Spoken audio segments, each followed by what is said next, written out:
राम रहीम 17वीं बार jail से बाहर, पीड़ित परिवार ने उठाए सवाल। नमस्कार, मैं हूं रचना सेमवार। राम रहीम को एक बार फिर 21 दिन की फरलो और इसके साथ ही एक बार फिर बड़ा सवाल, आखिर बार बार जेल से बाहर आने की अनुमति क्यों? हरियाणा के सिरसा में पत्रकार रामचंद्र छत्रपति के बेटे अंशुल छत्रपति ने राम रहीम को मिली फरलो पर सरकार और पूरी लीगल प्रोसेस पर सवाल खड़े कर दिए। उनका कहना है कि अगर कानून सबके लिए बराबर है तो ये भी साफ होना चाहिए कि आखिर किन रूल्स और किन सर्कमस्टांसिस के आधार पर राम रहीम को बार बार पैरोल और फरलो मिल रही है। आज हम बात करेंगे इस पूरी कंट्रोवर्सी की, क्योंकि मामला सिर्फ 21 दिन की फरलो का नहीं है। सवाल कानून, ट्रांसपेरेंसी, विक्टिम्स के राइट्स और जस्टिस सिस्टम पर उठ रहे हैं। आखिर अंशुल छत्रपति ने सरकार से क्या पूछा? राम रहीम की बार बार टेम्परेरी रिलीज को लेकर क्या आपत्ति जताई जा रही है और सरकार से उन्होंने किस तरह का जवाब मांगा? ये जानने के लिए खबर को आखिर तक देखिएगा और हमारे चैनल को लाइक और फॉलो करना मत भूलिएगा। दरअसल हरियाणा में डेरा सच्चा सौदा प्रमुख गुरमीत राम रहीम सिंह को एक बार फिर 21 दिन की फरलो मिलने के बाद कंट्रोवर्सी तेज हो गई। इसी मुद्दे को लेकर पत्रकार रामचंद्र छत्रपति के बेटे अंशुल छत्रपति ने हरियाणा सरकार और प्रशासन से कई सवाल पूछे।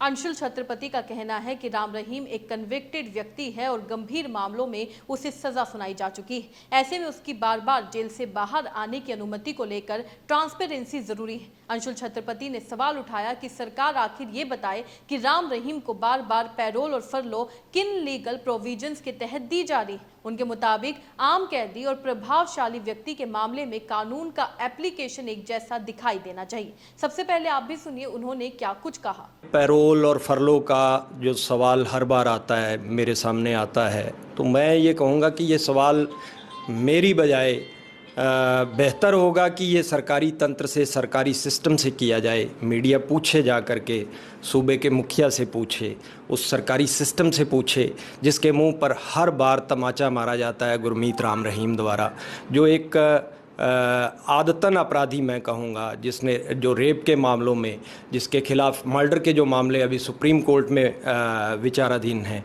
और जो साधुओं को नपुंसक बनाए जाने का मामला सीबीआई की अदालत में विचाराधीन है। अगर ऐसा व्यक्ति भी जो है वो बार बार पैरोल और फरलो का हकदार है, जो कि हैबिचुअल ऑफेंडर है, जिसने कई ऑफेंस किए हैं, तो ये कहीं ना कहीं हमारे सिस्टम के लिए बड़ा मजाक है और शर्म की बात है। और दूसरा सवाल आकर जाकर के कीजिए हमारे जुडिशियल सिस्टम से, जिनके सामने, जिनके नाक के नीचे हर बार झूठ बोला जाता है हमारे सरकारी तंत्र द्वारा। हमारे सूबे के मुखिया ये झूठ फैला रहे थे कि ये जुडिशरी का किया धरा है, जुडिशरी हर बार उसको पैरोल देती है, न्यायपालिका का इसमें वो है, आदेश है, हमारा इसमें कुछ नहीं है। तो इस तरीके का जो भ्रम और झूठ फैलाया जाता है, ये सवाल कहीं ना कहीं हमारी न्यायपालिका के लिए भी बनता है, क्योंकि इस पैरोल और फरलो के इस मामले में हमारी न्यायपालिका का कहीं भी कोई इंटरवेंशन नहीं है किसी तरीके का। ये बिल्कुल सरकारी मशीनरी, सरकारी सिस्टम तय कर रहा है, और हर बार उसको जिस तरीके से पैरोल और फरलो पर छोड़ा जाता है, तो ये कहीं ना कहीं न्यायपालिका के लिए भी मजाक बनता जा रहा है, और न्यायपालिका को इसमें संज्ञान लेना चाहिए। और मेरा सवाल यहाँ ये है कि न्यायपालिका इतनी कमज़ोर क्यों होती जा रही है?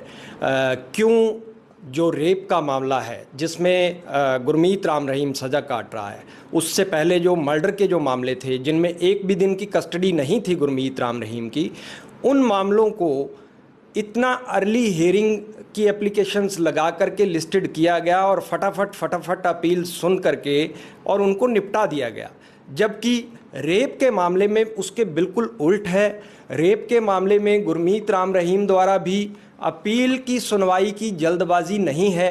अदालत में सस्पेंशन ऑफ सेंटेंस की जल्दबाजी है कि हमारी सेंटेंस सस्पेंड कर दीजिए, और Punjab and Haryana high court में सस्पेंशन ऑफ सेंटेंस की याचिका जो है वो विचाराधीन है और हाई कोर्ट उसे सुन भी रहा है। तो कहीं ना कहीं ये सवाल हैं हमारी न्यायपालिका पे कि अगर मर्डर से जुड़ी अपीलें सुनी जा सकती हैं, तो रेप से जुड़ी अपील क्यों नहीं सुनी जा सकती? उस पर सस्पेंशन ऑफ सेंटेंस की एप्लीकेशन क्यों सुनी जा रही है? तो सुना आपने। अब यहाँ एक बात समझना जरूरी है, पैरोल और फरलो लीगल प्रोविजंस के तहत मिलने वाली टेम्परेरी रिलीज होती है, लेकिन किसी भी व्यक्ति को ये सुविधा किस आधार पर और किन कंडीशंस के साथ दी गई है, ये संबंधित रूल्स और अथॉरिटीज के फैसले पर डिपेंड करता है। इसी प्रोसेस की ट्रांसपेरेंसी को लेकर अंशुल छत्रपति सवाल उठा रहे हैं। अंशुल छत्रपति ने राम रहीम को पुराने गंभीर मामलों में मिली कन्विक्शंस का भी जिक्र किया। उनका कहना है कि राम रहीम को साध्वियों से जुड़े केसेस में अदालत दोषी ठहरा चुकी है और वह सजा काट रहा है। इसके अलावा पत्रकार रामचंद्र छत्रपति हत्याकांड में भी उसे सजा सुनाई जा चुकी है। यही वजह है कि अंशुल छत्रपति का कहना है कि जब किसी व्यक्ति को इतने गंभीर मामलों में सजा मिली हो तो उसकी टेम्परेरी रिलीज के हर डिसीजन को लेकर एक्स्ट्रा ट्रांसपेरेंसी होनी चाहिए। अंशुल छत्रपति ने यह भी कहा कि उनके परिवार ने पत्रकार रामचंद्र छत्रपति हत्याकांड में न्याय के लिए लंबे समय तक लीगल बैटल लड़ी।